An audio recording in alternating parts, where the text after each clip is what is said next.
কি অবস্থা সবার? আশা করি সবাই ভালো আছো, সবাই সুস্থ আছো। আজকে আমরা পদার্থবিজ্ঞান পাঠপ্রস্তুতি পর্বের শেষ এবং 6 নম্বর ক্লাস নিয়ে হাজির হলাম। পদার্থবিজ্ঞান পাঠপ্রস্তুতি পর্ব সিরিজের আজকে শেষ ক্লাস। আমরা এর আগের ক্লাসগুলোতে অন্তরীকরণ এবং এর অ্যাপ্লিকেশনটা দেখছি। আমরা ফিজিক্সে কি কি কাজে বিশেষ করে অন্তরীকরণের কোন কোন সূত্র ব্যবহার করি, অন্তরীকরণ কিভাবে আসছে, অন্তরীকরণের হিসাব নিকাশগুলো কিভাবে করতে হয়, ফিজিক্সে কোথায় কোথায় অন্তরীকরণের হিসাব নিকাশ করতে হয়, এর একটা মোটামুটি ধারণা কিন্তু আমাদের হয়েছে। তো আজকে আমরা অন্তরীকরণের উল্টা গাণিতিক প্রক্রিয়া, বিপরীত গাণিতিক প্রক্রিয়া, যোগজীকরণ, ইন্টিগ্রাল ক্যালকুলাস, এইটা নিয়ে আজকে আমরা আলোচনা করব। তো এইটুকু আলোচনা করলে মোটামুটি আমাদের পাঠপ্রস্তুতি পর্ব সিরিজের যে বেসিক আলোচনা সেইটুকু শেষ হয়ে যাবে। আর এর পরবর্তীতে আমরা এইবার ভেক্টর ক্যালকুলাস বলো বা গতিবিদ্যার ক্যালকুলাসের অংশ বলো বা প্রত্যেকটা চ্যাপ্টার করতে গেলে ক্যালকুলাসে যে হিসাব নিকাশটুকু আমাদের দরকার হবে, ওই হিসাব নিকাশটুকু আমাদের আর কষ্ট করে মুখস্থ করতে হবে না। জাস্ট সূত্র দিয়ে ম্যাথ করে গেলাম এরকম করতে হবে না। আমরা জিনিসগুলা বুঝতে পারবো, ফিল করতে পারবো এবং তারপরে গিয়ে আমরা হিসাব নিকাশগুলা নিজের মতো করেই মানে খুবই অনায়াসে, খুবই সহজে করতে পারবো। আমাদের কষ্ট করে মুখস্থ করা কিছু লাগবে না। ঠিক আছে? তো চলো আজকে আমরা ইন্টিগ্রাল ক্যালকুলাস অর্থাৎ যোগজীকরণ হচ্ছে অন্তরীকরণের বিপরীত গাণিতিক প্রক্রিয়া। তো এইটা নিয়ে আমরা একটু আজকের ক্লাসে আলোচনা বা কথাবার্তা বলি। ঠিক আছে? তাই তো বলো দাদা, লাস্ট ক্লাসের একটা ম্যাথ পারি নাই। কোন ম্যাথটা পারো নাই? লাস্ট ক্লাসে সব ম্যাথই তো পারা উচিত, সবই তো করে দিছিলাম। কোন ম্যাথটা পারো নাই? আচ্ছা লাস্টের দিকে বলিও, যদি কোনো ম্যাথ না পারো লাস্টের দিকে বলিও। ওকে, সবাই সবাই চলে আসছো? হ্যাঁ, তাহলে চলো শুরু করে দিই। তাহলে সুন্দর করে একটু হেডিং লিখো, যোগজীকরণ। যোগজীকরণ, যোগজীকরণের আরো একটা বাংলা নাম আছে সমাকলন। সমাকলন এবং ইংরেজিতে এটাকে বলা হয় ইন্টিগ্রেশন বা integral calculus. Integral calculus. Okay, তাহলে যোগজীকরণ নিয়ে আজকের ক্লাসে আলোচনা। অন্তরীকরণ কি? অন্তরীকরণ কি করে? পরিবর্তনের হার নির্ণয় করে। অন্তরীকরণ ঢাল নির্ণয় করে। সে কোন একটা function y equal two F of x, কোন একটা ফাংশন এফ অফ এক্স, এই এফ অফ এক্স এই ফাংশনটাকে আমি অন্তরীকরণ করব। তাহলে এফ অফ এক্স তাকে অন্তরীকরণ করব। অন্তরীকরণ করলে যে ফলাফলটা পাওয়া যায় সেটা হচ্ছে এফ ডাবল ড্যাশ এক্স। জানো তো, এগুলো তো শিখেছি। F double dash x, sorry F F dash x মানে একবার অন্তরীকরণ। আর একে যদি আরেকবার অন্তরীকরণ করা হয় আরেকবার, তাহলে তখন হবে এফ ডাবল ড্যাশ এক্স। অন্তরীকরণ কার সাপেক্ষে? এক্স এর সাপেক্ষে। ফাংশনটা এক্স এর ফাংশন এফ অফ এক্স। তাহলে কার সাপেক্ষে অন্তরীকরণ করব? এক্স এর সাপেক্ষে। তাহলে ডিডি এক্স, এটা হচ্ছে অন্তরীকরণ অপারেটর। তাহলে function of x K DD x একবার অন্তরীকরণ করলে এফ ড্যাশ এক্স পাওয়া যায়। তাকে আরেকবার অন্তরীকরণ যদি করা হয় তাহলে এফ ডাবল ড্যাশ এক্স পাওয়া যায়। এটা যদি ওয়াই হয় তাহলে এটাকে ওয়াই ওয়ান আর এটাকে কিন্তু ওয়াই টু ও বলে। ওকে, এইবার আমরা চাই যোগজীকরণ করতে। যোগজীকরণ কি? অন্তরীকরণের উল্টা গাণিতিক প্রক্রিয়া। শোনো এবার ভালো করে। এই ফাংশনটাকে অন্তরীকরণ করে এটা পাওয়া গেছে। এখন আমি চাই এই ফাংশনটাকে আবার ফিরে পেতে। এফ অফ এক্স কে অন্তরীকরণ করে এফ ড্যাশ এক্স পেয়েছি। এখন আমি এফ ড্যাশ এক্স থেকে আবার আমি এফ অফ এক্স এ ফিরে যাইতে চাই। যে গাণিতিক প্রক্রিয়ার মাধ্যমে এফ ড্যাশ এক্স থেকে আমি আবার এফ অফ এক্স ফিরে পাবো, সেই গাণিতিক প্রক্রিয়াটার নামই হচ্ছে যোগজীকরণ, যেটা অন্তরীকরণের বিপরীত গাণিতিক প্রক্রিয়া। ঠিক আছে? অন্তরীকরণের বিপরীত গাণিতিক প্রক্রিয়া। তাহলে এটার থেকে আমি এটাতে ফেরত যাইতে চাই। যে প্রক্রিয়ায় ফেরত যাব, যে গাণিতিক প্রক্রিয়ায় ফেরত যাব, তারই নাম হচ্ছে যোগজীকরণ, তারই নাম হচ্ছে ইন্টিগ্রেশন। যেমন ডিডিএক্স হচ্ছে অন্তরীকরণ অপারেটর, ডিফারেন্সিয়াল অপারেটর, ঠিক তেমনি অন্তরীকরণের একটা অপারেটর আছে। অন্তরীকরণ এটা বোঝানোর জন্য যে সিম্বলটা বা যে চিহ্নটা ব্যবহার করা হয় সেটা হচ্ছে এরকম একটা লম্বা এস চিহ্ন। এরকম এস এর মাথার পা ধরে টান দেওয়া হয়েছে, টান দিলে দেখতে এরকম হবে না? তো এই চিহ্নটা দিয়েই যোগজীকরণ বা ইন্টিগ্রেশন বোঝানো হয়। তাহলে কার সাপেক্ষে? এক্স এর সাপেক্ষে। এই যে এক্স এর সাপেক্ষে যোগজীকরণ করলে কাকে? এফ ড্যাশ এক্স কে যোগজীকরণ করলে আমি আবার এফ অফ এক্স ফেরত পাবো। ঠিক তেমনি ভাবে এফ ডাবল ড্যাশ এক্স কে যদি যোগজীকরণ করা হয় কার সাপেক্ষে, এক্স এর সাপেক্ষে, তাহলে এফ ড্যাশ এক্স ফিরে পাওয়া যাবে। তুমি কোন একটা ফাংশনকে অন্তরীকরণ করে কিছু একটা পাইছো, ওই যে যা পাইছো তাকে আবার যোগজীকরণ করবা, তাহলে তুমি আবার পূর্বের ফাংশনটা, সেই মূল ফাংশনটা, সেটা তুমি আবার ফেরত পাবা। ঠিক আছে, তাহলে এইটার নাম কি? এটার নাম হচ্ছে অন্তরীকরণ। অন্তরীকরণ। আর তার বিপরীত গাণিতিক প্রক্রিয়াটার নামই হচ্ছে যোগজীকরণ। যোগজীকরণ। ঠিক আছে, এই যেটা অন্তরীকরণ, তার বিপরীত গাণিতিক প্রক্রিয়াটার নামই হচ্ছে যোগজীকরণ। যেমন মনে করো 20 সাথে 5 যোগ করে তুমি 25 পেয়েছো। এখন আমি তোমাকে বললাম যে এর সাথে 5 যোগ করে তো 25 পাইলা, এবার 25 থেকে আমাকে 20 এনে দাও। অর্থাৎ এই যে আগের যে 20 যার সাথে 5 তুমি যোগ করছো, আমি আবার একে ফেরত পাইতে চাই। তুমি তো এখন 5 যোগ করে আমাকে 25 দিচ্ছ, আমি বললাম না 25 না, আমি আবার 20 ফিরে পাইতে চাই। তাহলে 20 ফিরে পাইতে চাইলে কি করতে হবে? আগে 5 যোগ করছিলাম, কি করছিলাম? যোগ করছিলাম। তাহলে এবার কি করতে হবে? 5 বিয়োগ করতে হবে। তাহলে 25 থেকে, এই যে 25, এটা থেকে 5 বিয়োগ করতে হবে। বিয়োগ করলে আমি আবার 20 ফিরে পাবো। কি বুঝলা? যোগের বিপরীত গাণিতিক প্রক্রিয়ার নামই হচ্ছে বিয়োগ। বিয়োগের বিপরীত গাণিতিক প্রক্রিয়ার নাম হচ্ছে যোগ। ঠিক তেমনি অন্তরীকরণের বিপরীত গাণিতিক প্রক্রিয়া যোগজীকরণ, যোগজীকরণের বিপরীত গাণিতিক প্রক্রিয়া হচ্ছে অন্তরীকরণ। ঠিক আছে, 20 এর সাথে এই যে যোগ 5 25, তাহলে 25 থেকে বিয়োগ 5 20। তাহলে কোন একটা ফাংশনকে অন্তরীকরণ করলে যা পাবো, ওকে আবার যোগজীকরণ করলে আমি আবার পূর্বের ফাংশনটা ফিরে পাবো। এটাই হচ্ছে যোগজীকরণ, অন্তরীকরণের বিপরীত গাণিতিক প্রক্রিয়া। ঠিক আছে, এইবার কথা হচ্ছে ভাই যোগজীকরণের সূত্রগুলা কেমন হবে? অন্তরীকরণের সূত্র তো আমি জানি। যেমন কোন একটা ফাংশনকে আমি অন্তরীকরণ করব, ধরো একটা function f of x, x to the power n. তো আমি f of x equal to x to the power n, এই ফাংশনটাকে আমি অন্তরীকরণ করতে চাই। D d x x to the power n অন্তরীকরণ করলে নিয়ম ছিল পাওয়ার যা থাকবে সেই পাওয়ারটা সামনে চলে আসবে এবং তারপরে পাওয়ার 1 করে কমে যাবে। তো পাওয়ার ছিল এন, এন থেকে 1 করে কমে গিয়ে হয়ে যাবে x to the power N minus 1। ঠিক আছে, তো এইটা ছিল হচ্ছে আমাদের অন্তরীকরণের সূত্র। আমি চাইতেছি ভাই এবার আমার যোগজীকরণের সূত্রটা কেমন হবে? যোগজীকরণের সূত্রটা আমি চাইতেছি। ঠিক আছে, তাহলে যোগজীকরণের সূত্রটা কিভাবে পাওয়া যায়? শোনো, যোগজীকরণের সূত্র আমি তো তোমার লিখে দিতেই পারি। আমি যোগজীকরণের সূত্রটা তোমাকে লিখে দিব না।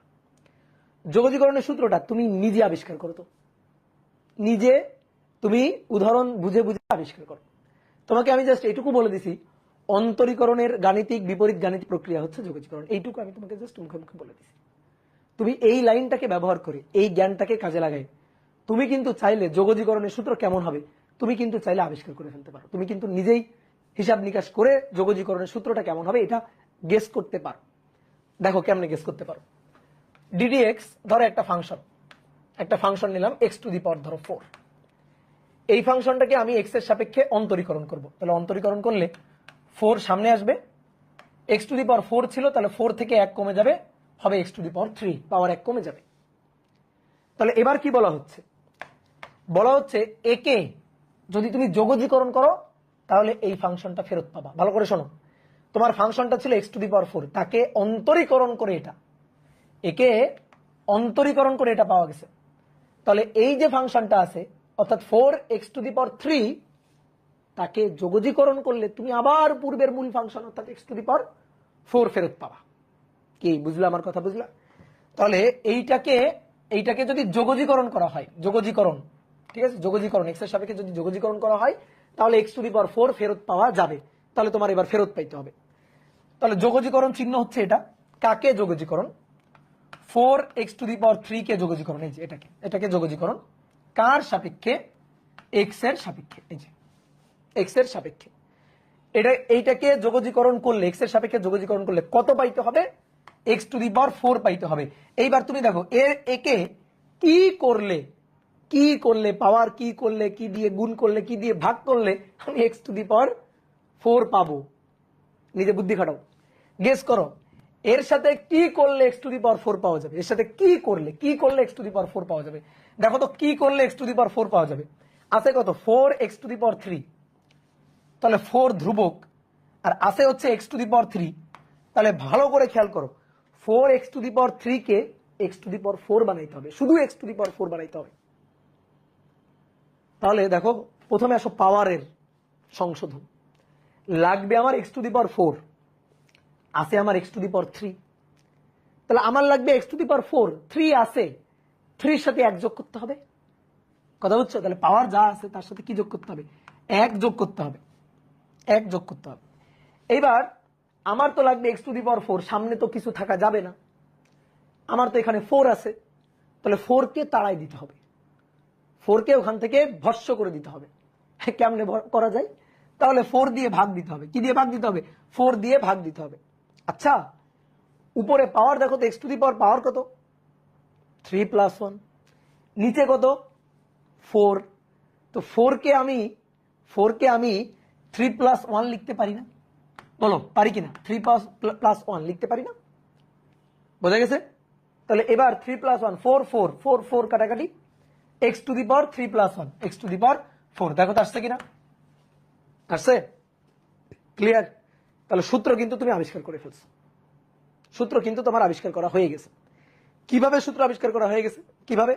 তাহলে দেখো এখানে যে ফাংশনটা আছে, তুমি কি করছো সেই ফাংশনটার, দেখো এখানে যে ফাংশনটা আছে সেই ফাংশনটার সাথে পাওয়ার যেটা তার সাথে 1 যোগ করছো, আর যোগ করে পাওয়ার যা হয়েছে তা দিয়ে তুমি ভাগ করে দিছো। ভালো করে মিলাও, এখানে যা আছে সেই পাওয়ারের সাথে এক্স টু দি পাওয়ার যেটা তার সাথে 1 যোগ করছো, তারপরে তাই সেইটা দিয়ে তুমি ভাগ করে দিছো, সেইটা দিয়ে তুমি ভাগ করে দিছো।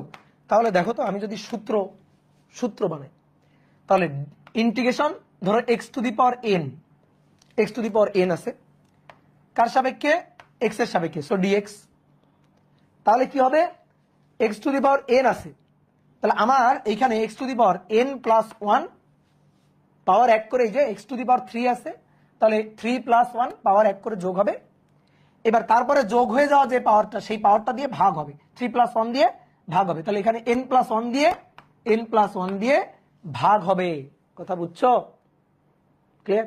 তাহলে এইটাই হচ্ছে যোগজীকরণের সূত্র। তুমি নিজেই আবিষ্কার করে ফেলছো, কিন্তু আমি কিন্তু তোমাকে সূত্র বলি নাই, আমি তোমাকে জাস্ট হিন্ট দিছি, তুমি কিন্তু নিজেই হিসাব নিকাশ করে সূত্র বলে দিচ্ছ আসলে।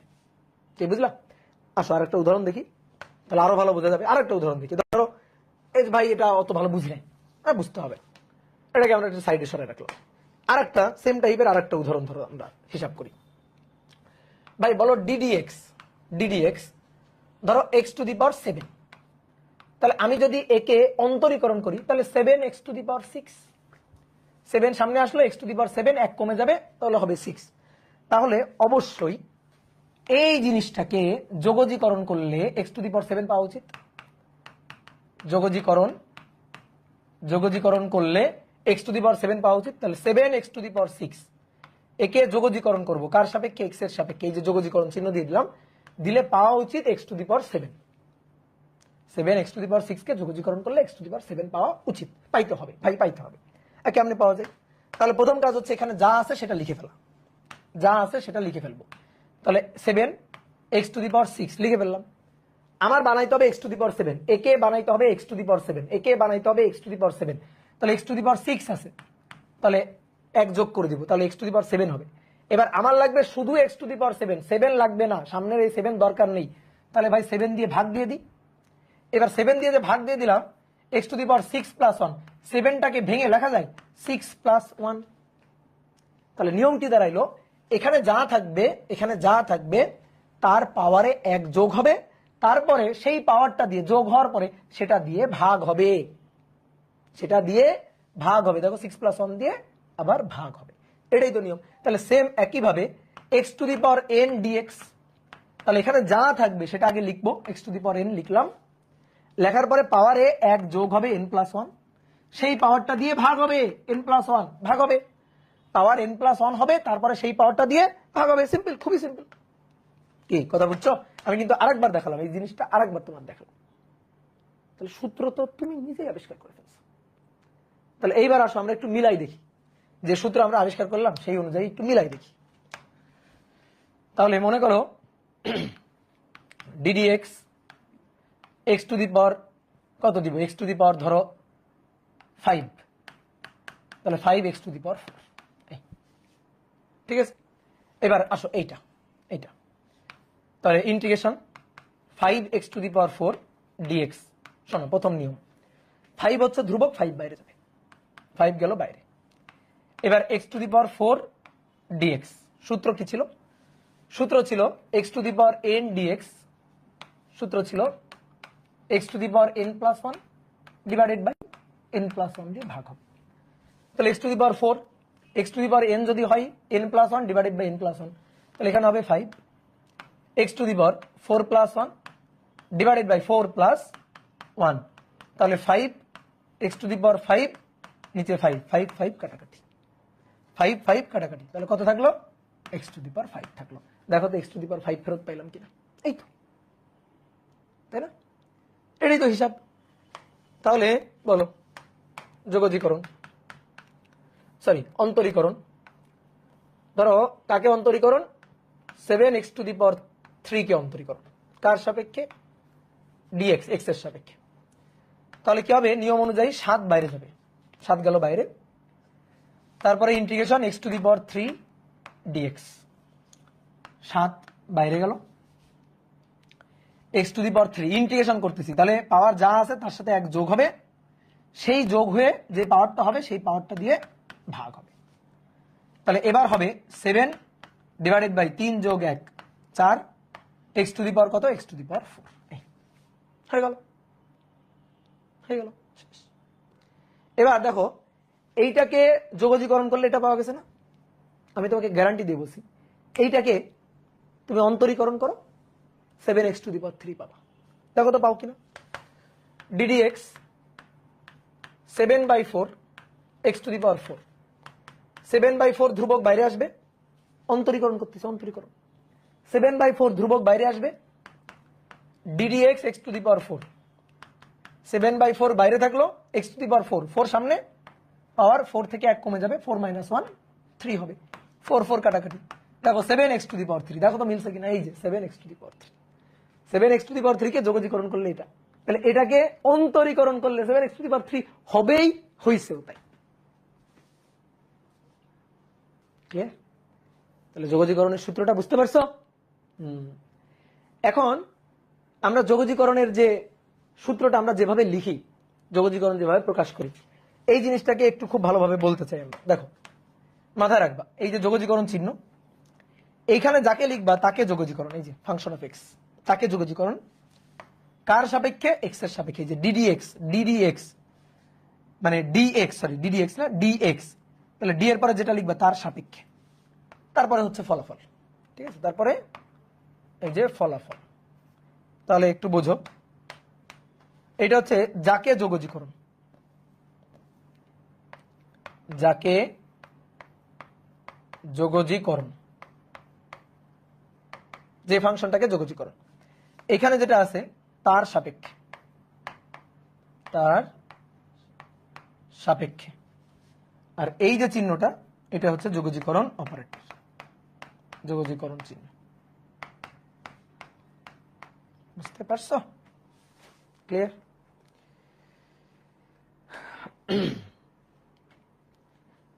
তাহলে যোগজীকরণের মোটামুটি একটু ধারণা পাইলাম, যে যোগজীকরণ অন্তরীকরণের বিপরীত গাণিতিক প্রক্রিয়া। এইবার শোনো, আমরা অন্তরীকরণ করলে ঢাল পাই, যোগজীকরণ করলে ক্ষেত্রফল পাই। অন্তরীকরণ করলে আমরা ঢাল পাই, আর যোগজীকরণ করলে আমরা ক্ষেত্রফল পাই। কোন একটা ফাংশন ধরো f of x, তাকে অন্তরীকরণ করব, অন্তরীকরণ,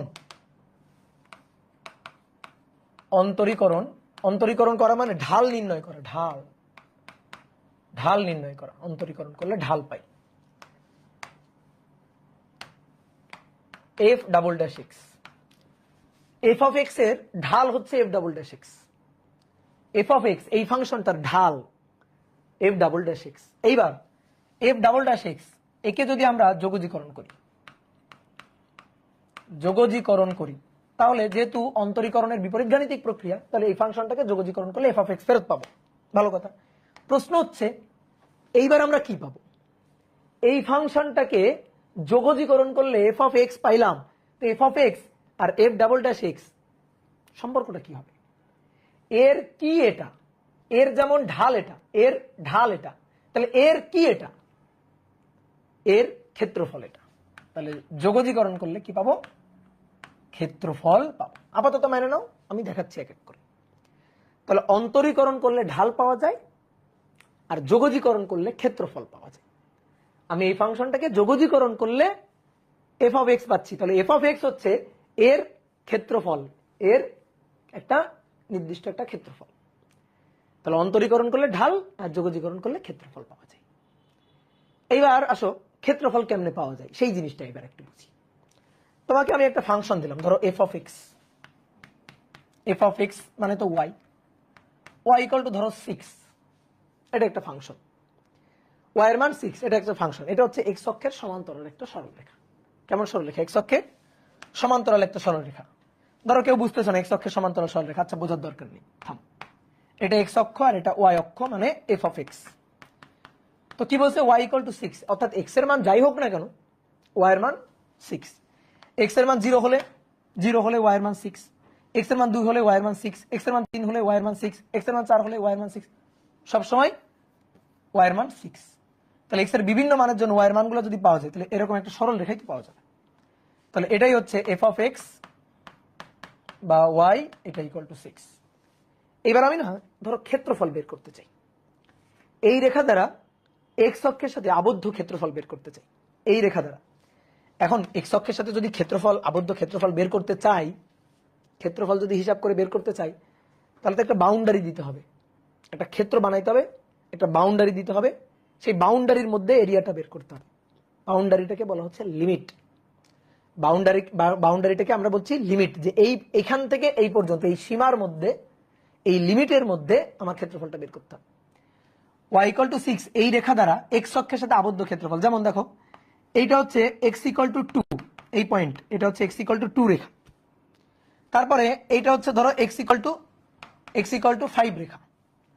তা আমি এখন বললাম এই এক্স ইকুয়াল টু 2 আর এক্স ইকুয়াল টু 5, এই যে লিমিটটা, এই যে সীমানা, এই সীমানার মধ্যে ওয়াই ইকুয়াল টু 6, এই সরল রেখা দ্বারা এক্স অক্ষের সাথে আবদ্ধ ক্ষেত্রফল বের করো। ঠিক আছে, আমার কথা বুঝছো? তাহলে সীমানা হচ্ছে এক্স ইকুয়াল টু 2 থেকে এক্স ইকুয়াল টু 5, এই সীমানার মধ্যে ওয়াই ইকুয়াল টু 6, এই সরল রেখা দ্বারা বা এই ফাংশন দ্বারা এক্স অক্ষের সাথে আবদ্ধ ক্ষেত্রফলটা বের করো। এই যেটা হচ্ছে ক্ষেত্রফল। তো ভাই এটা কি একটা আয়তক্ষেত্র না? বলো, এটা একটা আয়তক্ষেত্র না? এই ক্ষেত্রফল বের করা মানে আয়তক্ষেত্রের ক্ষেত্রফল বের করা, দৈর্ঘ্য গুণ প্রস্থ। আচ্ছা, x equal to 2, x equal to 5, তাহলে এখান থেকে এই পর্যন্ত 5 থেকে 2 বাদ দিলে 3, আর ওয়াই ইকুয়াল টু 6, তার মানে এখান থেকে এই পর্যন্ত 6, এখান থেকে এই পর্যন্ত 6, তাহলে এইটুকু হচ্ছে 6, এটা 6, এটা 3। তাহলে এই যে ক্ষেত্রফলটুকু, এই ক্ষেত্রফলটুকু এ এরিয়া বলি, তাহলে 6 ইন্টু 3, 3 6 18, ক্ষেত্রফল 18 বর্গ একক। ক্ষেত্রফলের একক সময় বর্গ একক হয়, ক্ষেত্রফলের একক সবসময় বর্গ একক হয়, বর্গ একক 18 স্কোয়ার ইউনিট হয়ে গেল। বুঝলাম? তুমি বলতে ভাই ক্ষেত্রফল তো বের করে ফেললাম, এমনি তো ক্ষেত্রফল খুব ইজিলি বের করা যায়। কি আপনি ক্ষেত্রফল বের করার জন্য কি যোগজীকরণ বলতেছেন? এইগুলো করার কোনো দরকার আছে? যোগজীকরণ তো মানে ক্ষেত্রফল তো এমনিই বের হয়ে গেল, যোগজীকরণ লাগে না। আমি একমত, তোমার সাথে একমত, 100% একমত। ধুর, যোগজীকরণ ফেলো, ক্ষেত্রফল বের করতে হবে। তো ক্ষেত্রফল বের করতে গেলে কত সহজ সূত্র, দৈর্ঘ্য গুণ প্রস্থ, ক্ষেত্রফল বের হয়ে গেছে। এর জন্য কিসের যোগজীকরণ লাগবে? লাগবেই না, ফালতু জিনিস, ফেলে দাও, যোগজীকরণ মাথার মধ্যে থেকে ফেলে দাও। এবার আসো, আমি তোমাকে একটা কাজ করতে দিই, একটা ক্ষেত্রফল বের করতে দিই, তুমি আমাকে ক্ষেত্রফলটা বের করে দিবা। এটা হচ্ছে ওয়াই অক্ষ আর এটা হচ্ছে এক্স অক্ষ। ওয়াই ইকুয়াল টু বা f of x equal to x cube. তো এক্স কিউব, এই রেখাটা কেমন? এই রেখাটা দেখতে এরকম, এই যে এরকম আঁকছি, কিন্তু x y equal to x cube, এটা কিন্তু এর আগেও আঁকছি। এইবার আমি তোমাকে বললাম নাও এই রেখা দ্বারা আবদ্ধ ক্ষেত্রফল বের করবা। সীমানা তোমাকে বলে দিচ্ছি, এক্স 0 থেকে, এই যে সীমানা দিয়ে দিতে হবে, সীমানা না দিয়ে তুমি আন্দাজে থেকে কতটুকু ক্ষেত্রফল বের করবা। আমি তোমাকে সীমানা দিলাম যে এক্স ইকুয়াল টু 0 থেকে এক্স ইকুয়াল টু 3, এই সীমানার মধ্যে এই যে y equal to x cube বা f of x equal to x cube এই ফাংশন দ্বারা এক্স অক্ষের সাথে আবদ্ধ এই ক্ষেত্রফলটুকু বের করো। বের করতে পারলেই 10 টাকা দিব। বের করো, বের করতে পারলে 10 টাকা দিব। পরে এবার বের করো। আগে তো বললা যে আয়তক্ষেত্র তো ইজিলি বের করেছে, তো এইবার বের করো। এইবার বলো মাথায় হাত আসছে কিনা, এবার মাথায় হাত উঠছে কিনা। এবার তুমি কেমনে বের করবে? এটা ত্রিভুজ জীবনও না, এটা সরল রেখা না যে তুমি ত্রিভুজের ক্ষেত্রফল বের করবে হাফ ইন্টু ভূমি ইন্টু উচ্চতা, হবে হবে না। এটা কি আয়তক্ষেত্র? জীবনও না। বৃত্ত না, বর্গ না, সামান্তরিক, রম্বস কিছু না। তাহলে আমি এখন এর ক্ষেত্রফলটা বের করবো কেমনে? আমি এখন এই ক্ষেত্রফলটুকু বের করতে চাই এবং অ্যাকুরেট ভাবে বের করতে চাই। ঠিক আছে, অ্যাকুরেট ভাবে বের করতে চাই। আন্দাজে কোনো এস্টিমেট ভ্যালু আমি চাই না, অ্যাকুরেট মান চাই। তাহলে এইবার দেখো তুমি কিন্তু আর পারছো না। 9-10 এর জ্ঞান খাটাও, পারবা? পারবা না। তুমি এখানে হয়তো আয়তক্ষেত্র হয়ে গেছিল, ভাই দৈর্ঘ্য গুণ প্রস্থ আয়তক্ষেত্র ক্ষেত্রফল আমি খুব ইজিলি বের করে ফেলতে পারতাম, কিন্তু এইখানে এসে দেখো তোমার মাথায় কিন্তু হাত পড়ে গেছে যে হাই হাই এটা আমরা কেমনে বের করব? এটা তো একটা বক্ররেখা, এটা না ত্রিভুজ, না আয়তক্ষেত্র, না বৃত্ত, কিছুই তো না। তো এর ক্ষেত্রফলটা বের করব কিভাবে? তো এখানেই আমরা ঝামেলায় পড়েছি। এই জায়গাটা এসে ঝামেলা যে আমাদের এখন প্রশ্ন হচ্ছে এই ক্ষেত্রফল আমরা বের করব কিভাবে, এর ক্ষেত্রফল জানা যায় কিভাবে, ক্ষেত্রফল জানা যায় কিভাবে? এর ক্ষেত্রফল জানা যায় যোগজীকরণের সাহায্যে। আমি যদি y equal to x cube এই ফাংশনকে x ইকুয়াল টু 0 এবং x ইকুয়াল টু 3 এই বাউন্ডারির মধ্যে, এই সীমানার মধ্যে আমি যদি ইন্টিগ্রেট করে ফেলতে পারি, তাহলে আমি এই ক্ষেত্রফলের মানটা পাবো, আমি এই ক্ষেত্রফলটা বের করতে পারবো। তাহলে এর জন্য একটাই উপায় আছে, সেটা হচ্ছে যোগজীকরণ। যেমন ঢাল বের করার জন্য কোটি দ্বয় অন্তর বাই ভুজ দ্বয় অন্তর, ঢাল তো আমরা খুব ইজিলি বের করতে পারি, তাই না? ঢাল আমরা বের করতে পারি কিভাবে? কোটি দ্বয় অন্তর বাই ভুজ দ্বয় অন্তর দিয়ে খুব ইজিলি ঢাল বের করতে পারি। তো ঢাল বের করার জন্য অন্তরীকরণ কেন? কি উত্তর বলো? ঢাল বের করার জন্য অন্তরীকরণ কেন? কারণ যখন তুমি একটা বক্র ফাংশনের কোন একটা পয়েন্টে ঢাল বের করবা, ঠিক আছে, যে ফাংশনটাকে যদি গ্রাফে আঁকা হয় সেটা একটা বক্ররেখা হবে। এখন বক্ররেখার এক এক পয়েন্টে ঢাল এক এক রকম। তুমি যদি কোনো পয়েন্টে ঢাল বের করতে চাও, কার জন্য? বিশেষ করে বক্ররেখার জন্য, যার প্রত্যেকটা পয়েন্টে ঢাল সমান না, তাহলে তার যদি কোনো পয়েন্টের এক্সাক্ট ঢাল তোমার বের করতে হয়, তাহলে তোমার হাতে একটাই উপায় আছে, সেটা হচ্ছে অন্তরীকরণ। এছাড়া তুমি আর পারবা না। সরল রেখা হইলে হয়তো তুমি ঢাল বের করার জন্য কোটি দ্বয় অন্তর বাই ভুজ দ্বয় অন্তর অথবা ট্যান থিটার সূত্র খাটাই করতে পারতেছো, কিন্তু যখন বক্ররেখা কোনো একটা নির্দিষ্ট পয়েন্টের ঢাল যদি অ্যাকুরেট ভাবে বের করতে হয়, তুমি কিন্তু অন্তরীকরণ ছাড়া তোমার আর গতি নেই যাওয়ার। কথা কি বুঝতে পারছো? আর কথা, তাহলে অন্তরীকরণ দিয়ে আমরা ঢাল বের করতাম বক্ররেখার জন্য বিশেষ করে। তো ঠিক তেমনি আমরা হয়তো এখানে ক্ষেত্রফলটা দৈর্ঘ্য গুণ প্রস্থ দিয়ে খুব ইজিলি বের করতে ফেলতে পারতেছি, কিন্তু ঝামেলা লাগতেছে যখন বক্ররেখা, বক্র ফাংশন, এটা এখন এক্স অক্ষের সাথে এই এক্স ইকুয়াল টু 0 এবং এক্স ইকুয়াল টু 3 এই বাউন্ডারির মধ্যে যে ক্ষেত্রফলটা তৈরি করছে, সেই ক্ষেত্রফলটাই আমরা বের করতে চাই। এই ক্ষেত্রফলটা বের করার জন্য আর 9-10 এর জ্ঞান কাজে লাগতেছে না। ত্রিভুজের সূত্র, সামান্তরিক সূত্র, আয়তক্ষেত্রের ক্ষেত্রফলের সূত্র, এগুলো আর আমরা খাটাইতে পারতেছি না। এখন আমাদের কাছে একটাই অস্ত্র, একটাই উপায়, সেইটার নামই হচ্ছে যোগজীকরণ। এইবার আমি তোমাকে একটু দেখাই কিভাবে যোগজীকরণের সাহায্যে ক্ষেত্রফল পাওয়া যায় আর এই ক্ষেত্রফলটা আমরা কেমনে বের করতে পারি। তাহলে আসো এবার, তাহলে আমরা যোগজীকরণ দিয়ে কিভাবে ক্ষেত্রফল পাওয়া যায়। যোগজীকরণের সাহায্যে ক্ষেত্রফল নির্ণয়।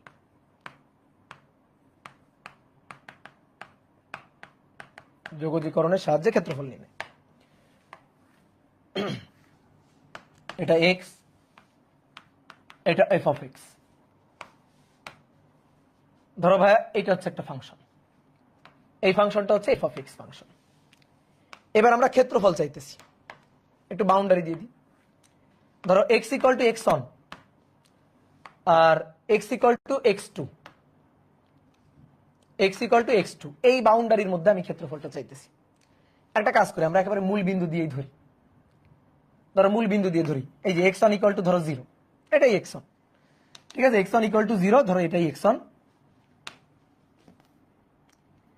এটাই এক্স ওয়ান, আর ধরো এই পয়েন্টটা হচ্ছে এক্স টু, এই পয়েন্টটা হচ্ছে এক্স টু। তো আমি এখন এক্স ওয়ান আর এক্স টু এই যে সীমানা, এই বাউন্ডারির মধ্যে এই ক্ষেত্রফলটুকু আমি বের করতে চাইতেছি। দেখো এই ক্ষেত্রফলটুকু বের করতে চাইতেছি। বলো এটা আয়তক্ষেত্র? না। এটা কি ত্রিভুজ? না। সামান্তরিক, বৃত্ত, রম্বস, ট্রাপিজিয়াম? তাহলে আমরা ক্ষেত্রফলের যে নিয়মিত বিভিন্ন ধরনের যে 2D ক্ষেত্র, যার ক্ষেত্রফলের সূত্রগুলো আমরা জানি, সেরকম কোনোটা কিন্তু এখানে খাটানো যাচ্ছে না।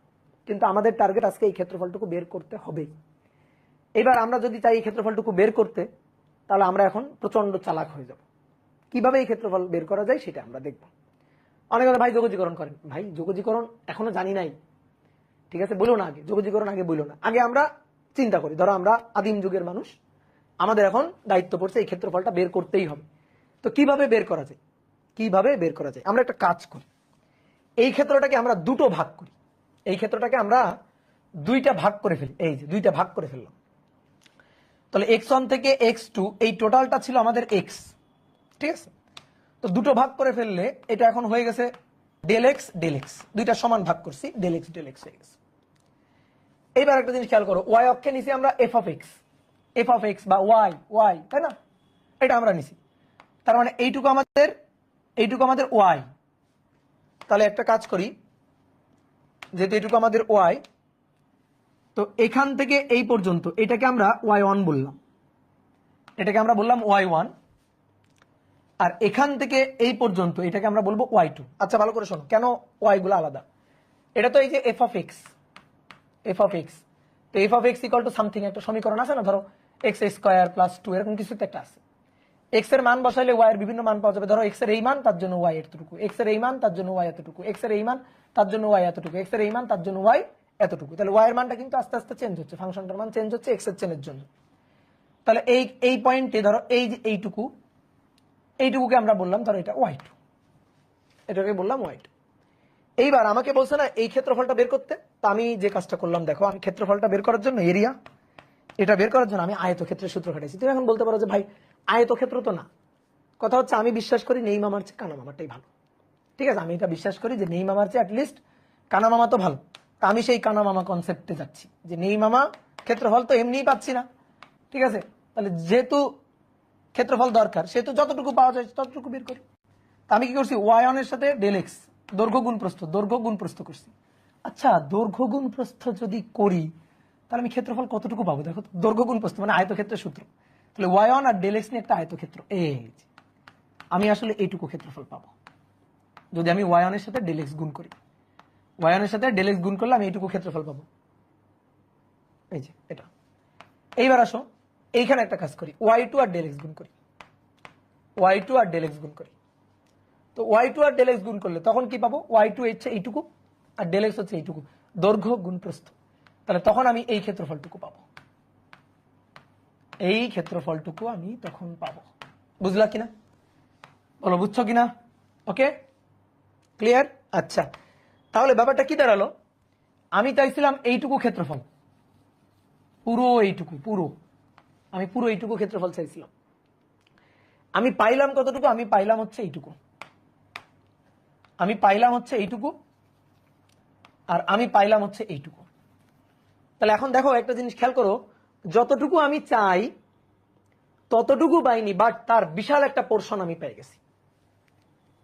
যা আমি চাই তা আমি পাইনি, কিন্তু যা আমি চাই তার একটা বিশাল পোর্শন কিন্তু পেয়ে গেছি। এই বলো পাইছি?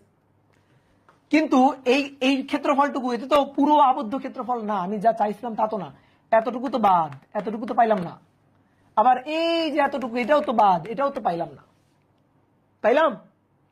পাইলাম কিন্তু না। এইবার তুমি একটা কাজ করো তো, আর একটু বুদ্ধি খাটাও তো, যে এই ক্ষেত্রফলটুকু কিভাবে পাওয়া যায়। খাটাও বুদ্ধি খাটাও, এই ক্ষেত্রফলটুকু কিভাবে পাওয়া যায়। আমি আগে টোটাল এক্স কে ডেল এক্স কয় ভাগ করছিলাম? 2 ভাগ করছিলাম। কয় ভাগ? 2 ভাগ করছিলাম, তাই না? 2 ভাগ করছিলাম, দুটো আয়তক্ষেত্র। আচ্ছা আমি তো এইটুকু পাই না, আমার তো এইটুকু দরকার, এই যে এইটুকু তো আমার দরকার, এইটুকু তো আমি পাইলাম না। তাহলে একটা কাজ করি, আমি এই ডেল এক্স কে আবার ভাগ করি, আবার অর্ধেক করি, এই যে অর্ধেক করে ফেললাম, বুঝছো? ঠিক আছে, অর্ধেক করে ফেললাম। তাহলে এটা y1, এটা y2, এটা y3, এটা y4, এইভাবে গেল। এইবার আমি যদি ক্ষেত্রফলের সূত্রটা লিখি তাহলে এবার আমি দেখো কোনটুকু ক্ষেত্রফল পাচ্ছি, দেখো আরেকটু বেশি পাবো। প্রথমে এই যে এবার কিন্তু ডেল এক্স আমার এইটা, এই যে এইটুকু কিন্তু আমার ডেল এক্স, তাহলে আমি প্রথমে এইটুকু ক্ষেত্রফল পাবো। দেন তারপরে দেখো এইবার কিন্তু আরেকটু উন্নতি হয়েছে, এইটুকু ক্ষেত্রফল কিন্তু আবার পেয়ে গেলাম, এই যে নতুন করে। দেন আবার এই ক্ষেত্রফলটুকু তো আমি পাচ্ছিলাম, দেন এইখান থেকে আবার এইটুকু ক্ষেত্রফল কিন্তু বেশি পেয়ে গেলাম। তাহলে বলো কাউকে আমি বলছি যে ভাই তুমি আমাকে এই আবদ্ধ ক্ষেত্রফল টোটালটা বের করে দাও, তো আমাকে ক্লাসের মনে করো দুইজন ক্ষেত্রফল বের করে দিছে। একজন কি করছে, এই অংশটাকে দুই ভাগ করে দুটো আয়তক্ষেত্র দিয়ে ক্ষেত্রফল বলছে যে ভাই ক্ষেত্রফল এটা। আরেকজন এই অংশটাকে চারটা আয়তক্ষেত্র বানাইছে, চারটা আয়তক্ষেত্র বানায় ভাই দৈর্ঘ্য গুণ প্রস্থ, দৈর্ঘ্য গুণ প্রস্থ, দৈর্ঘ্য গুণ প্রস্থ, দৈর্ঘ্য গুণ প্রস্থ যোগ করে আমাকে বলছে ভাই ক্ষেত্রফল এইটা। বলো এই দুইজনের কারটা ঠিক? বলো দুইজনের মধ্যে কারটা ঠিক? কারোটা ঠিক না, কারোটাই কিন্তু ঠিক না, কারোটাই পুরোপুরি ঠিক না। কিন্তু আমি যদি বলি এই দুইজনের মধ্যে কারো একটা মান আমি নিতে চাই, আমি কারটা নিব? কারোটাই পুরোপুরি ঠিক না। কিন্তু আমি এখন যদি বলি নেই মামার চেয়ে কানা মামা ভালো, তাহলে কার কানা মামা ভালো? অবশ্যই সেকেন্ডটা, এর কানা মামাটা ভালো, তাই না? এ আমাকে তো ক্ষেত্রফল দিছে, অ্যাটলিস্ট ওর চেয়ে তো বেশি দিতে পারতেছে, তাই না? প্রকৃত যে মান সেই প্রকৃত মানের কাছাকাছি তো দিতে পারতেছে, এর চেয়ে তো ভালো মান দিতে পারতেছে, তাই না? এবার আরেকজন কি করছে জানো? আরেকজন আরো দুই ভাগে ভাগ করছে, দেখো আরেকজন কি কাজটা করছে। এই যে ডেল এক্স ছিল, এইবার ডেল এক্স কে আবার ভাগ করছে মাঝখান দিয়ে, এই যে মাঝখান দিয়ে আরেকবার ভাগ করছে, এইবার দেখো কতগুলো আয়তক্ষেত্র পাওয়া যাচ্ছে। তাহলে একটু ভালো করে দেখো, আমি একটু অন্য কালি দিয়ে দেখাই। প্রথমে হচ্ছে এইটুকু ক্ষেত্রফল, এই যে এইটুকু, এটা হচ্ছে আমাদের ডেল এক্স, ঠিক আছে? এরকম del x del x del x del x del x কয় ভাগ করছি? 1 2 3 4 5 6 7 8, 8টা ভাগ করছি। তাহলে প্রথমে y1 ইন্টু ডেল এক্স মানে এইটুকু ক্ষেত্রফল, ঠিক আছে? y1 ডেল এক্স, ওকে। দেন এইটা y2, এই যে এইটুকু y2, এবার y2 into del x, y2 into এই যে ডেল এক্স। তাহলে এবার যদি ক্ষেত্রফল বের করি তাহলে এইটুকু ক্ষেত্রফল পাবো, y2 ডেল এক্স। দেন তারপরে এইটা আমাদের y3, এই যেটা y3 ইন্টু ডেল এক্স, ছোট ছোট ছোট ছোট সরু সরু সরু সরু অনেকগুলা আয়তক্ষেত্র, y3 ডেল এক্স। দেন তারপরে y4 ডেল এক্স, এইটুকু y4 ডেল এক্স, দৈর্ঘ্য গুণ প্রস্থ, এটা y5, তার সাথে এই যে গুণ ডেল এক্স, এই ক্ষেত্রটুকু পাওয়া যাবে। তারপরে y6 ডেল এক্স, এই ক্ষেত্রটুকু পাওয়া যাবে। দেন y7 ডেল এক্স, এই ক্ষেত্রটুকু পাওয়া যাবে। দেন y8 ডেল এক্স, এই ক্ষেত্রটুকু পাওয়া যাবে। Dot dot dot dot dot dot dot dot. দেখো কে ভালো, এ ভালো না ও ভালো? কার কানা মামা ভালো বলো? এর কানা মামা ভালো না? কিন্তু তারপরেও এ কিন্তু পুরো প্রকৃত ক্ষেত্রফল দিচ্ছে না। দেখো কোনটুকু বাদ গেছে, এই যে আমি তোমার দেখাই, এই কালি দিয়ে দেখাই, এই যে এইটুকু বাদ, এইটুকু বাদ, এইটুকু বাদ, এইটুকু বাদ, এইটুকু সামান্য একটু, এখানে সামান্য একটু, এখানে আরো একটু সামান্য, এইখানে সামান্য একটু, এই ক্ষেত্রফলটুকু বাদ। ওইটুকু পেয়ে গেলে আরো পুরোপুরি একেবারে সঠিক মানের কাছাকাছি চলে যেতে পারতাম। তো তারপরও যা পাইছি শুক্রিয়া, ঠিক আছে? যা পাওয়া গেছে, এমনি পাওয়া যাচ্ছিল না, যা পাওয়া গেছে শুক্রিয়া, যে এইটুকু তো পাইলাম, এটাই ক্ষেত্রফল। তাহলে একটা জিনিস দেখো তো, ক্ষেত্রফল আমরা কিভাবে বের করতেছি?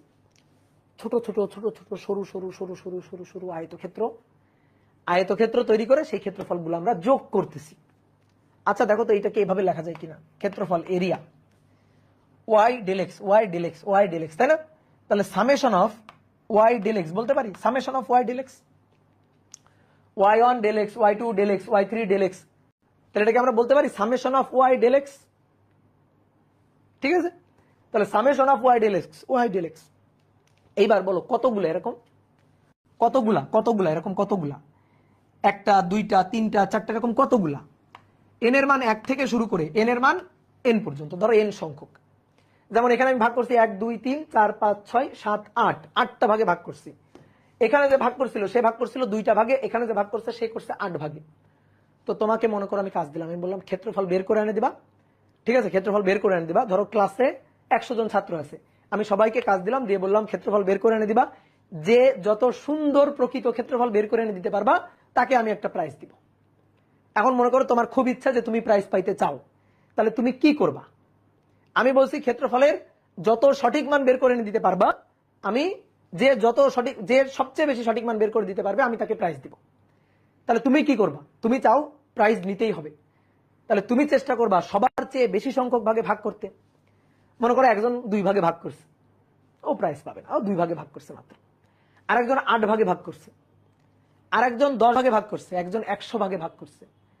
এবার 100 ভাগের যে ভাগ করছে তারা আমি প্রাইজ দিতে গেছি, এর মধ্যে আরেকজন বলছে ভাই আমি 1000 ভাগে ভাগ করছি। সে দাঁড়ায় বলতেছে ভাই আমি 1000 ভাগে ভাগ করছি। তাহলে বলো আমি কারে প্রাইজ দিব? আমি তো 1000 ভাগে যে ভাগ করছে তারে প্রাইজ দিব, কারণ ওর মান হবে এই ক্লাসের মধ্যে সবচেয়ে সঠিক। আরেকজন বলতেছে ভাই আমি 10,000 ভাগে ভাগ করছি, তাহলে ওর মান হবে আরো বেশি সঠিক। তাহলে এইভাবে এরকম ভাগ করতে হবে, সরু সরু সরু সরু আয়তক্ষেত্র বানাইতে হবে। যে যত সংখ্যক বেশি ভাগ করতে পারবে, যে যত সংখ্যক আয়তক্ষেত্র এখানে নিতে পারবে, তার ক্ষেত্রফল হবে তত সঠিক। তাহলে কি করলে সবচেয়ে বেশি সঠিক হবে? যার উপরে আর সঠিক নাই, বলো দেখি কি করলে সবচেয়ে বেশি সঠিক হবে? যার উপরে আর সঠিক হইতে পারে না, কি করলে? অসীম, ইয়েস, অসীম সংখ্যক ভাগে ভাগ করলে, ইনফিনিটি সংখ্যক ভাগে, অসীম সংখ্যক ভাগে ভাগ করলে। এখন অনেকে চিন্তা করতেছে ভাই এটা ম্যানুয়ালি করা যাবে কিনা। ম্যানুয়ালি তো করবো না, এই কারণে তো সূত্রের আবিষ্কার করতেছে আস্তে আস্তে।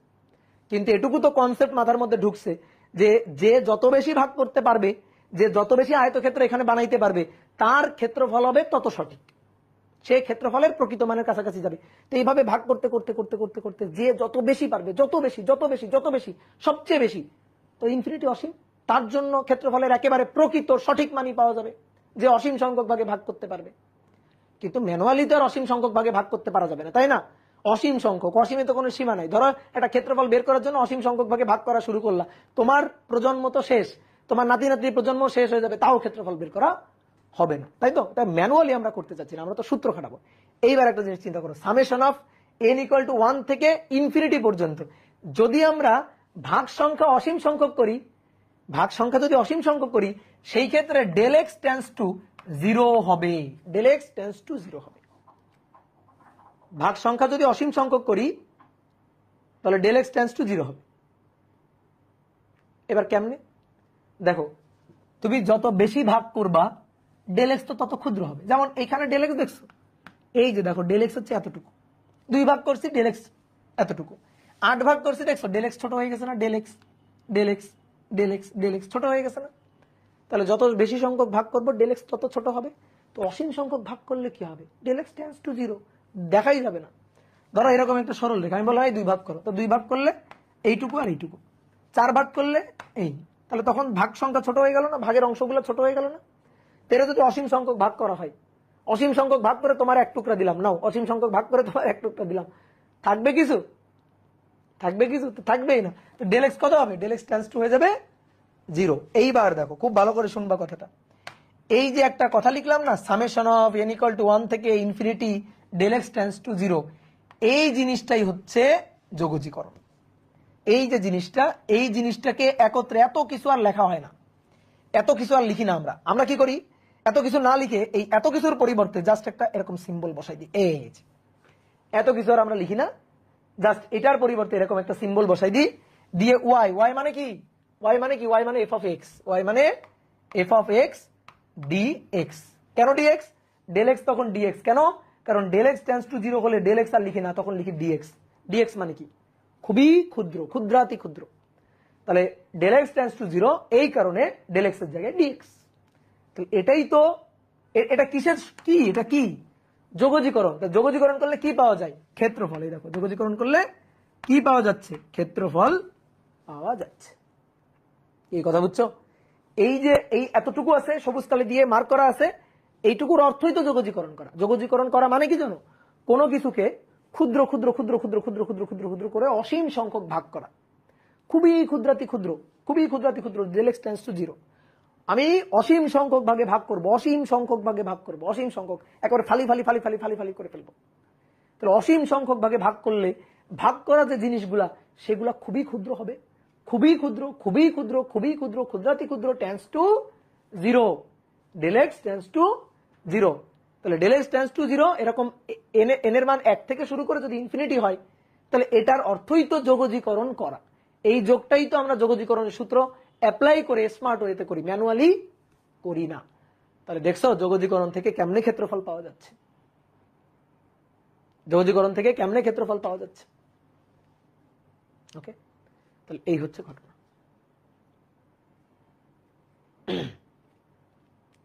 তাহলে এবার আসো তো ক্ষেত্রফল বের করতে পারি কিনা দেখি তো। এবার আসো ক্ষেত্রফল বের করতে পারি কিনা দেখি। যেমন ধরো y বা f অফ x, এটা ইকুয়াল টু ধরো 2x। এই বলো কেমন রেখা? মূল বিন্দুগামী একটা সরল রেখা। এটা y, এটা x, এটা মূল বিন্দুগামী সরল রেখা। এই যে y ইকুয়াল টু 2x, মূল বিন্দুগামী সরল রেখা। এবার আমি তোমাকে বললাম যে x ইকুয়াল টু 0 থেকে x ইকুয়াল টু 2, অথবা x ইকুয়াল টু 0 থেকে x ইকুয়াল টু 0, আমি সাপোজ বললাম y ইকুয়াল টু 2x দ্বারা ক্ষেত্রফল বের করো। ভাই হয় না, ক্ষেত্রফল হয় না, ক্ষেত্রফল তো অসীম, বুঝছো, ক্ষেত্রফল শেষ আছে। তাহলে ক্ষেত্রফল বের করতে গেলে বাউন্ডারি দিতে হবে। তখন আমি বলে দিলাম নাও বাউন্ডারি হচ্ছে এইটা, x ইকুয়াল টু 3। তাহলে এর বাইরে আর আমরা যাবো না, এর বাইরে এই যে এইটুকু আর যাবো না, এগুলো আর হবে না, এই যে এগুলা বাদ, বাউন্ডারি দিয়ে দিলাম। তো এই বাউন্ডারির মধ্যে ক্ষেত্রফল বের করতে হবে, এই বাউন্ডারির মধ্যে এই যে ক্ষেত্রফলটুকু, এই ক্ষেত্রফলটুকু বের করতে হবে বাউন্ডারির মধ্যে। তাহলে লিমিট হচ্ছে x 0 থেকে x3, 0 থেকে 3।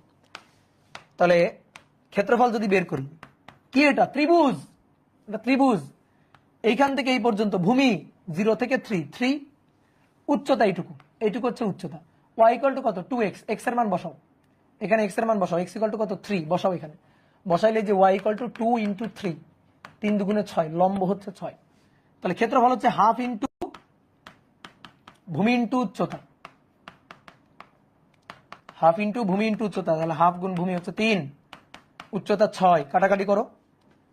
তাহলে 6 ভাগ 2, 3, 3 × 9, তাহলে 9 বর্গ একক, 9 বর্গ একক। ডান। এইবার আসো, এইবার আসো এই ক্ষেত্রফলটা, এই ক্ষেত্রফলটা y ইকুয়াল টু 2x,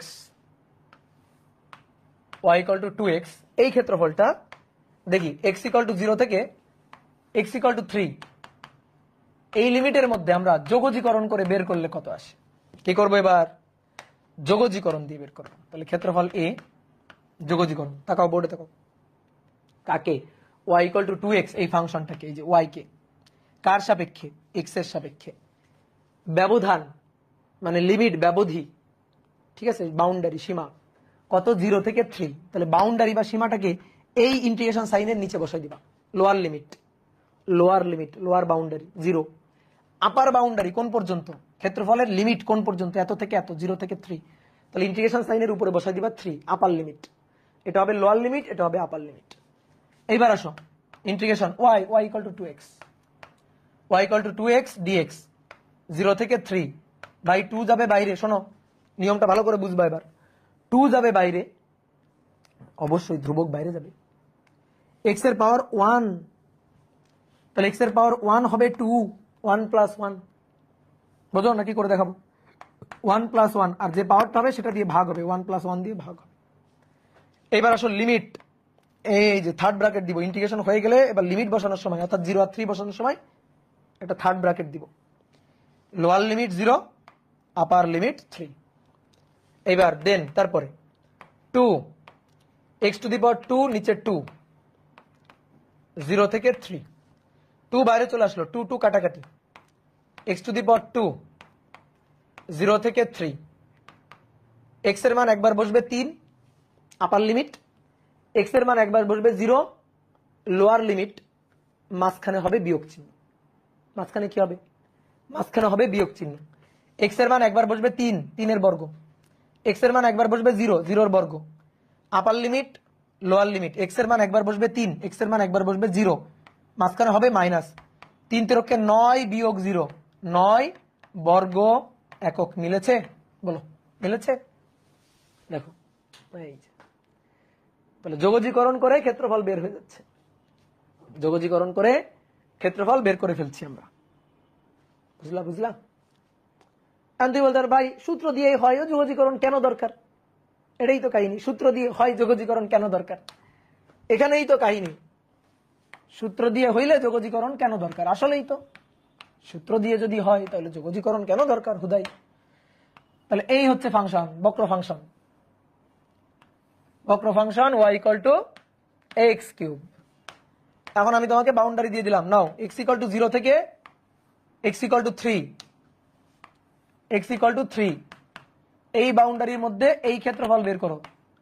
এইবার বলো হাফ ইন্টু ভূমি ইন্টু উচ্চতা হবে?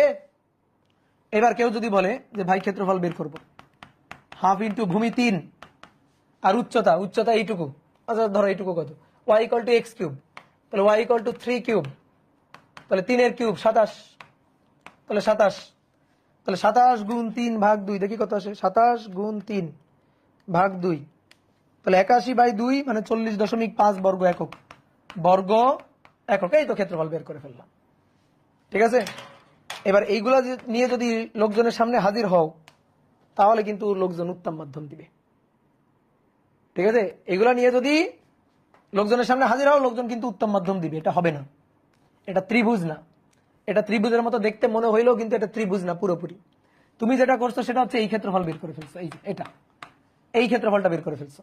কিন্তু আমি তো এটা চাইনি, আমি তো চাইছি এই বক্ররেখা দ্বারা এক্স অক্ষের সাথে x ইকুয়াল টু 0 থেকে x ইকুয়াল টু 3 এই বাউন্ডারির মধ্যে আবদ্ধ ক্ষেত্রফল, এইটা আমি চাইছি, ঠিক আছে? তাহলে এই ক্ষেত্রফলটা এটা কিন্তু ঠিকঠাক বের করতে তুমি পারো নাই, তাহলে তুমি এখানেই কিন্তু ব্যর্থ। কবি এখানে নীরব, সূত্র এখানে নীরব, হাফ ইন্টু ভূমি ইন্টু উচ্চতা নীরব, পারা যাবে না। দৈর্ঘ্য গুণ প্রস্থ আয়তক্ষেত্র কখনো সম্ভব না। তারপরে ত্রিভুজ, তারপরে আয়তক্ষেত্র, তারপরে বৃত্ত, কোন সূত্রই কিন্তু এখানে হচ্ছে না।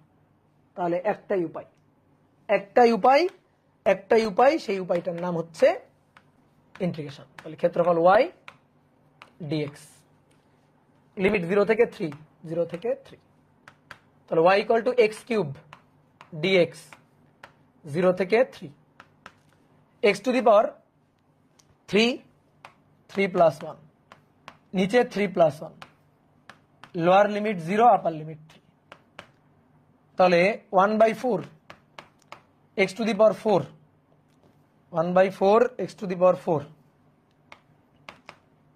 x টু দি পাওয়ার 4, 0 থেকে 3, তাহলে 1/4 x to the power 3, sorry x এর মান 3, 3 to the power 4 minus x এর মান 0, তাহলে 0 টু দি পাওয়ার 4, মানে আপার লিমিট একবার বসবে x এর জায়গায়, 3 বসবে একবার, x এর জায়গায় 0 বসবে একবার, মাঝখানে বিয়োগ হবে, মাঝখানে বিয়োগ হবে। তাহলে 3 এর পাওয়ার হচ্ছে 4, 3 টু দি পাওয়ার 4 ভাগ হচ্ছে 4, অ্যান্সার হচ্ছে 20.25, আর অ্যান্সার কি আসছে দাদা? তাহলে এটাই হচ্ছে সঠিক অ্যান্সার, এটাই হচ্ছে প্রকৃত ক্ষেত্রফল। এইবার তুমি পৃথিবীর যত বড় ম্যাথমেটিশিয়ানের কাছে নিয়ে যাও, নিয়ে গিয়ে যদি তাকে বলো যে এই ক্ষেত্রফলটুকু পরিমাপ করে দিতে, সে, আমি তোমাকে গ্যারান্টি দিয়ে বলছি, এই ক্ষেত্রফলটাই পরিমাপ করে দিবে, এছাড়া কোনো উপায় নেই। তাহলে দেখছো 9, 10 আমরা যেটা পারতাম না সেটা কিন্তু এখন পেরে যাচ্ছি। আমরা এই ক্ষেত্রফল কিন্তু 9, 10 বের করতে পারতাম না, এখন কিন্তু যেমন খুশি তেমন ক্ষেত্রফল দিলে আমরা বের করে ফেলতে পারবো, কোনো ব্যাপারই না। এটাই হচ্ছে যোগজীকরণের মজা, এটাই হচ্ছে যোগজীকরণের উপকারিতা, যে আমাকে যে কোনো অনিয়মিত ক্ষেত্রফল খুব সহজে বের করে দিতে পারতেছে, যেখানে আমার ওই আয়তক্ষেত্রের সূত্র, ত্রিভুজের সূত্র, বৃত্তের সূত্র ব্যর্থ। বুঝা গেছে? বলো, বুঝতে পারছো? তাহলে দেখো তো একটু যোগজীকরণের সূত্র দেখাই তোমার। যোগজীকরণের সূত্র ধরো x to the power 5 plus 2x, এর যদি যোগজীকরণ করি তাহলে কেমন হবে? x to the power 5 plus 2x, তাহলে x to the power 5 plus 1 আর নিচে হবে 5 প্লাস 1, আর 2x, 2x কে যদি যোগজীকরণ করি তাহলে 2 যাবে বাইরে, x এর পাওয়ার 1 আছে, তাহলে x to the power 1 plus 1, নিচে হবে 1 প্লাস 1। এইগুলো এখন বড় হইছো, এক লাইনে লিখে ফেলতে হবে, এই লাইনটা আর লেখা যাবে না, এই লাইনটা আর লেখা যাবে না, একবারে লিখে ফেলতে হবে। x টু দি পাওয়ার 5, তাহলে x টু দি পাওয়ার 6/6, পাওয়ার 1 বাড়বে সেই পাওয়ারটা দিয়ে ভাগ হবে, পাওয়ার 1 বাড়বে সেই পাওয়ারটা দিয়ে ভাগ হবে, তাহলে x টু দি পাওয়ার 5, তাহলে x টু দি পাওয়ার 5 আছে, হবে x টু দি পাওয়ার 6, সেই 6 দিয়ে ভাগ হবে। কি বোঝা গেল?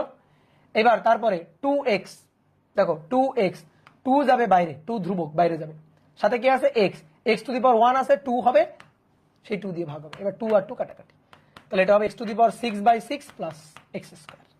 ঠিক আছে, তাহলে আরো দুই একটা দেখাই। ধরো যোগজীকরণ করতে হবে কাকে, ধরো 2 কে কার সাপেক্ষে, x এর সাপেক্ষে। এইবার কি হবে, 2 তো শুধু ধ্রুবক, যদি 2x থাকতো তাহলে হয়তো 2 বাইরে যাইতো, x স্কয়ার বাই 2, 2x থাকলে 2 বাইরে যাইতো, x স্কয়ার ডিভাইডেড বাই 2 হইতো, কিন্তু এবার শুধু 2 আছে, তাহলে শুধু 2 থাকলে কেমনে করব, শুধু যদি 2 থাকে তাহলে কিভাবে করব, কোনো ব্যাপার না। তাহলে শুধু যদি 2 থাকে তাহলে এটাকে এইভাবে ভাবি, 2x two the power 0 dx, ভাবো, ভাবা যায়। 2 বেচারা গেল বাইরে, এবার x to the power 0 K x to the power 0 plus 1 মানে 1 ডিভাইডেড বাই 0 প্লাস 1 দিয়ে ভাগ 1, তার মানে 2x, তার মানে 2x। কি বুঝতে পারছো, বলো বুঝতে পারছো কিনা। যেমন ddx x, x কে x এর সাপেক্ষে অন্তরীকরণ করলে কত হবে বলো তো, এটা x কে x এর সাপেক্ষে অন্তরীকরণ করলে কত হবে, অন্তরীকরণ করলে 1 হবে। আচ্ছা কেমনে 1 হবে, x এর পাওয়ার তো 1 আছে, তো সামনে 1 আসলো, এবার x to the power 1 minus 1, অন্তরীকরণের যে নিয়ম আর কি, তো 1 মাইনাস 1 হচ্ছে 0, তাহলে 1 into x to the power 0, x to the power 0 মানে তো 1, তার মানে কি দাঁড়াইলো, x কে x এর সাপেক্ষে অন্তরীকরণ করলে 1, আরে ভাই তাই তো, x এর সাপেক্ষে x এর পরিবর্তনের রেট তো 1, x এর সাপেক্ষে x এর পরিবর্তন রেট তো 1, তাহলে 1 কে x কে অন্তরীকরণ করলে যদি 1 পাওয়া যায়, তাহলে 1 কে অবশ্যই যোগজীকরণ করলে x পাওয়া যাবে। ঠিক আছে, অবশ্যই অবশ্যই যোগজীকরণ করলে x পাওয়া যাবে। তাহলে 1 কে ভালো করে দেখো, 1 কে x এর সাপেক্ষে যোগজীকরণ করলে x পাওয়া যাবে, 1 কে x এর সাপেক্ষে যোগজীকরণ করলে x পাওয়া যাবে। তো সেই ঘটনাটা তো ঘটছে, ইন্টিগ্রেশন 2x dx, এটা ইকুয়াল টু কত, সরি 2 dx, এটা ইকুয়াল টু কত ভাই, 2 গেল বাইরে, 2 গেল বাইরে, পড়ে থাকলো কি, এই যে ভেতরে পড়ে থাকলো কি 1 dx, তো 1 কে যোগজীকরণ করলে x, তাহলে 2 ইন্টু x, বোঝা গেছে, 2 ইন্টু x।